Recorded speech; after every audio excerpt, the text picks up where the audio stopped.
What's good, YouTube? What's good, YouTube? Hi, I'm Senpai, and welcome back to Dr. Senpai Dissects. If you're new to the channel, be sure to leave a comment and let me know how it is you got here. And if you've been here before, welcome back. Glad to have you. Today's video is actually going to be a two-part. The first part is going to be a skull removal / cleaning, and the second part is going to be our normal dissection. Our cadaver for the day is a deceased Yorkie, and we're going to call this Yorkie Danny, alright? Danny passed away due to unfortunate circumstances, but we will not let his death go in vain, as we will be using his body in the name of science as I take you inside the body and the mind of a dog. Be sure to click my logo down here at the bottom. That's going to allow you to subscribe, and be sure to click the notification bell at the top. That's going to let you know every time I make an upload so you don't miss a beat. Without further ado, let's get to it. First, you want to make sure you have some latex gloves to protect your hands while you're working. Next, you want to have some good eyewear that's going to prevent any blood or anything from splashing up into your eyes that could potentially be harmful to you. Next, you're going to need a starter dissection kit. I got mine off of Amazon for about 17 bucks, and I will be providing the link to.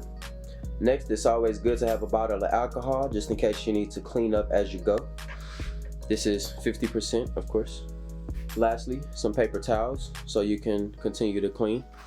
Maybe some extra surgical blades, just depending on what exactly you're doing.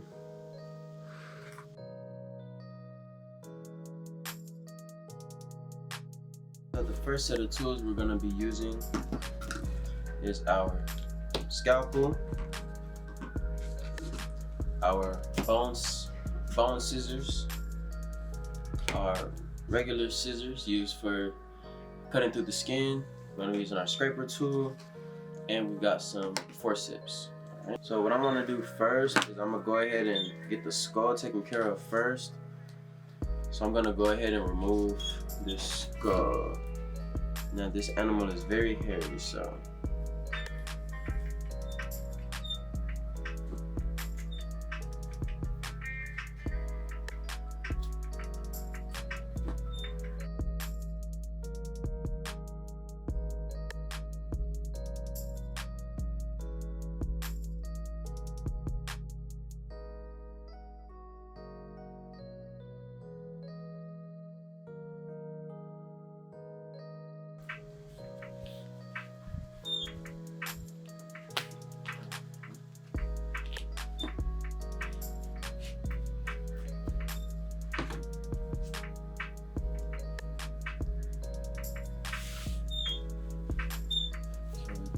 head.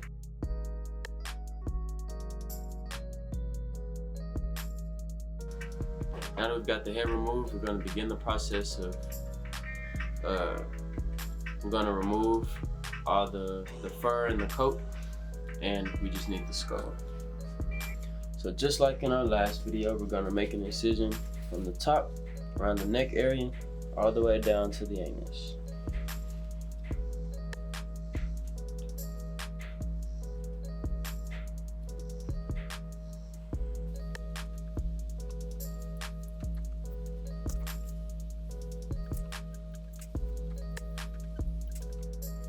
I'm holding my scalpel like a pencil, and again, I'm just staying along that rib cage, following the line that's already there.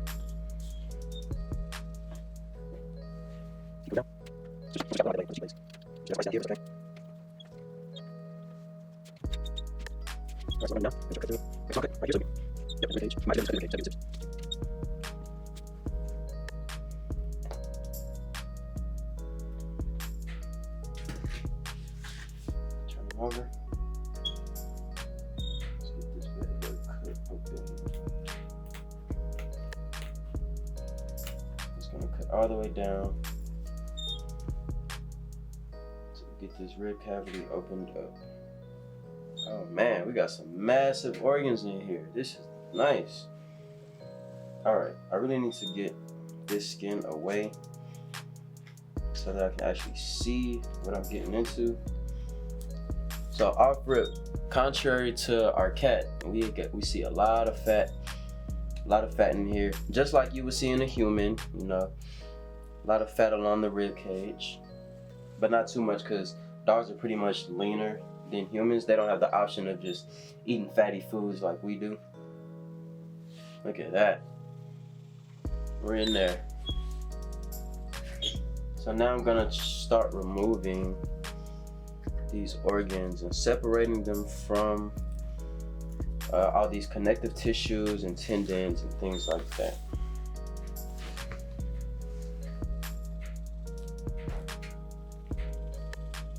Whoa, what the fuck? So we got everything separated.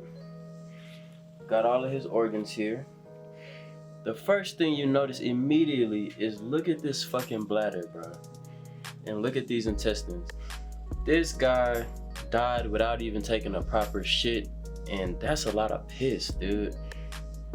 Jeez, imagine you dying and you have this much piss left in your bladder. I'm going to separate that. And I'm gonna take these intestines. Oh, Jesus, that is all shit. This is just all poop. This is just all poop. Just, damn. So I'm gonna try to get up in here and just remove this whole large intestine, if I can. So I don't want to be operating around that big blob of shit. Wow, that's in there. This guy's entire large intestine is just full of poop. Imagine not dying. Imagine dying and you didn't even get to excrete everything. That has to suck. Other than that, everything else looks good. The lungs have a bit of discoloration. I'm not sure if that's because of his age or if he had a lung problem again. I don't know how he died, but these lungs definitely don't look as healthy as Chad's did. That's for sure.